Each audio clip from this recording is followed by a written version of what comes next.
Tout de suite, évidemment, cette question, c'est la une du JDD ce matin, docteur. La deuxième vague, ça y est, on y est? La deuxième vague, on y est, c'est-à-dire qu'on l'a jamais quitté. Hein. Vous savez, depuis le début, on a vu qu'avec le confinement, l'été, le virus était toujours présent. On a vu notamment à Quiberon que quand un responsable de bar transformait son bar en boîte de nuit, il y avait 3 positifs, on en sortait avec 54. Donc le virus, il était toujours présent. Et on pensait qu'avec la reprise du travail, de l'école, des transports, le virus allait recommencer à être présent. C'est du bon sens en même temps, hein, peut-être. J'ai envie de dire, et c'est vrai qu'on aurait pu anticiper, notamment pour les tests, parce que bon, on avait le temps quand même de préparer les tests. Or maintenant, bon, même si ça s'arrange en ce moment, on a connu une période où il a fallu attendre 8-10 jours pour avoir des résultats de tests. J'ai le record de 15 jours. Donc, si vous voulez, ça ne ressemble pas à grand-chose quand le gouvernement nous dit qu'il faut isoler les personnes 7 jours. Donc, et puis, je peux vous dire que là, j'ai sous les yeux les gens qui se préparent à organiser les communautés professionnelles territoriales de santé. Il y a eu une négociation il n'y a pas longtemps, et quand j'ai lu ça ce matin, je me suis dit, ils ont tous fumé la moquette, et puis je vais dire, c'était de la bonne, hein, parce que vraiment là, quand on voit ce qu'ils préparent, quand on voit les missions qui sont... C'est-à-dire les missions qui sont confiées, qui seraient confiées aux communautés professionnelles territoriales de santé, il faut prendre en charge les blessés pour les accidents, les blessés somatiques ou psychiques dans le cadre des attentats, des incendies, des explosions et des émeutes, prise en charge des maladies, notamment des personnes âgées, en cas d'épidémie saisonnière, canicule, grand froid, pollution, prise en charge des patients atteints par un agent infectieux émergent, donc coronavirus ou Ebola, prise en charge par l'agent en cas d'accident nucléaire, radiologique ou chimique, altération de l'offre de soins, pénurie de médicaments, difficultés de circulation liées à la neige, aux inondations ou aux cyclones. Ils ont juste oublié les tremblements de terre. Et tout ça, c'est réservé aux communautés professionnelles territoriales. C'est plus fréquent que certains autres accidents évoqués, d'ailleurs. Mais attendez, ils ont prévu quand même un financement. Et alors là, quand vous voyez financement, vous vous dites vraiment, ils sont vraiment d'un luxe absolument inouï, parce que pour une population inférieure à 40 000 habitants, ils prévoient 50 000 euros par an, donc pour prévoir faire des exercices, organiser la réponse, etc. Et pour les villes de plus de 175 000 habitants, ils prévoient quand même 100 000 euros. Donc Paris, si vous voulez, 100 000 euros pour organiser le truc. Donc tout ça, c'est complètement délirant. C'est-à-dire, il n'y a aucun moyen qui est accordé. On transfère la responsabilité exclusivement vers les professionnels de santé libéraux, et vous ne tracassez pas, ils vont nous faire porter le chapeau. Hein.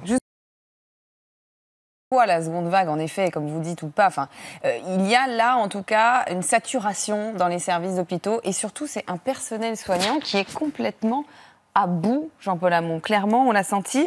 Des médecins qui sont aussi, alors on a vu, il y a eu cette information qui est dénoncée ce matin par la CGT, mais les soignants malades qui eux-mêmes continuent, en fait, finalement, d'aller soigner. Mais on s'en doute. Vous en doutiez? Vous le saviez? Non, c'est-à-dire que nous, médecins libéraux, on le voit assez peu. On voit les gens qui sont vraiment d'abord atteints. Moi, encore hier, j'ai eu 3 cas positifs dans ma patientèle sur les personnes que j'ai vues, avec des cas contacts qui vont probablement être positifs quand on voit dans lesquelles conditions ils ont été en contact avec les autres. Donc, ils sont restés dans un restaurant, ils ont mangé à 40 cm les uns des autres, ils étaient 5. Et donc là, je peux vous dire que ces 4-là, à mon avis, ils vont y avoir droit. Et donc, on voit bien que le virus circule, que les cas augmentent, et en même temps, bon, pour le moment, on ne voit pas de cas graves. Et puis, quand on regarde les chiffres d'hier, plus 17 personnes en réanimation, ce que disait Blacher, c'est que bon, ça augmente, mais ça augmente pas de façon exponentielle. Donc, on pense qu'on va pouvoir contrôler la chose. Le problème, c'est est-ce qu'on va pouvoir rester dans la durée? Est-ce que les gens vont tenir? C'est vrai que c'est assez dur de sentir que bon, ça augmente. De même, on commence déjà à reporter des interventions qui étaient prévues. C'est sur ce point que je voulais venir. Les déprogrammations d'opérations, les cancers attendront, c'est ça finalement? Écoutez, là pour le moment on n'en est pas encore là, mais c'est vrai qu'il y a des interventions qui étaient prévues qu'on retarde, des interventions qui n'étaient pas urgentes on les retarde, et bon, on voit bien qu'il y a des capacités aussi. Alors on dit il y a plus 4000 lits, mais le problème c'est de mettre le personnel qui va avec, parce que c'est pas le tout d'augmenter les lits, mais bon, des réanimateurs ça se trouve pas sous le sabot d'un cheval. Et puis on se rend compte dans la semaine, on a entendu notamment, alors dans la presse beaucoup ça s'est dit, à Saint-Étienne, on a aperçu que dans l'hôpital il y avait des lits qui dataient quand même de 40 ans. Il y a une vétusté en plus dans certains hôpitaux de France. Écoutez, bon, les lits de 40 ans, c'est pas un problème, hein, mais bon, le problème, c'est effectivement... Ça montre quelque chose tout de même, quand même, non? On est bien d'accord, mais bon, ça fait un moment qu'on n'investit pas, d'une part, et puis ça fait un moment qu'on ne réorganise pas le système de soins, parce que, bon, en France, on a, je crois, 7 lits, alors que les Allemands en ont 4,5, donc on a plus de lits que les Allemands, on en a presque 2 fois plus que les Italiens, donc ce qu'il faut, c'est organiser les soins, c'est permettre justement aux gens de ne pas arriver à l'hôpital, d'avoir des équipes de soins de proximité, c'est-à-dire un infirmier, un médecin, un kiné, un pharmacien qui soit responsable d'un patient. Il existe le médecin traitant, normalement, vous devez avoir un médecin traitant. Eh bien, si vous avez un infirmier référent, un kiné référent, un pharmacien référent, quand vous avez une sortie d'hôpital, on s'adresse à ces personnes-là et on peut peut-être leur permettre de rester davantage à la maison et d'éviter les hospitalisations. Il faut que l'hôpital se concentre sur son métier qui est l'hospitalisation et ne n'use pas son personnel dans de multiples consultations. Oui, ce que vous dites est important parce qu'il y a aussi le sentiment chez le malade, parfois, quand il est seul chez lui, d'être abandonné. Oui. S'il n'est pas suivi. Oui, bien sûr, mais vous savez, moi, j'ai des régulateurs dans un département je connais bien les régulateurs de la Mayenne, par exemple, où c'est une zone démographiquement faible en médecins. Eh bien, les régulateurs vous disent que le patient se sent moins isolé s'il a quelqu'un déjà au téléphone. Voilà. Et ils ont des régulateurs, ils sont organisés en matière de régulation, et donc ça, on peut conseiller le patient et on peut le mettre en rapport avec des professionnels de santé rapidement. Mais pour ça, si vous voulez, il faut du personnel, il faut des médecins sur le terrain.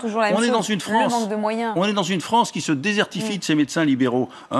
Clamart, qui est la commune qui est juste à côté où je suis, moi, on a perdu 5 médecins libéraux, on va en perdre 2 autres là, et il y en a 4, dont moi, qui ont plus de 69 ans. Comment on l'explique ça? C'est parce qu'il n'y a pas d'envie, de vocation derrière, finalement? Parce que ça fait plus de 20 ans qu'on dit que la désertification va arriver, qu'il faut rendre la médecine libérale attractive, donner les moyens d'exercer aux médecins, d'exercer correctement avec du personnel, avec des locaux, etc., pour accueillir correctement les patients. Là, on voit bien, avec l'histoire des soins non programmés, vous savez, le fameux SAS là qu'ils sont en train de mettre en place, tous les syndicats de médecins libéraux ont dit il faut une régulation libérale avec un 116, 117, de façon à prendre en charge les soins non programmés et apporter une réponse adaptée aux patients qui veulent voir un médecin. Une réponse adaptée, c'est-à-dire qu'on arrête d'ouvrir les urgences sans aucune régulation et on donne une réponse au patient qui a besoin d'un médecin et on lui donne le bon professionnel de santé. Eh bien, le gouvernement freine des cas de fer alors que l'ensemble des médecins libéraux sont prêts à le faire. Donc franchement, là, on marche sur la tête.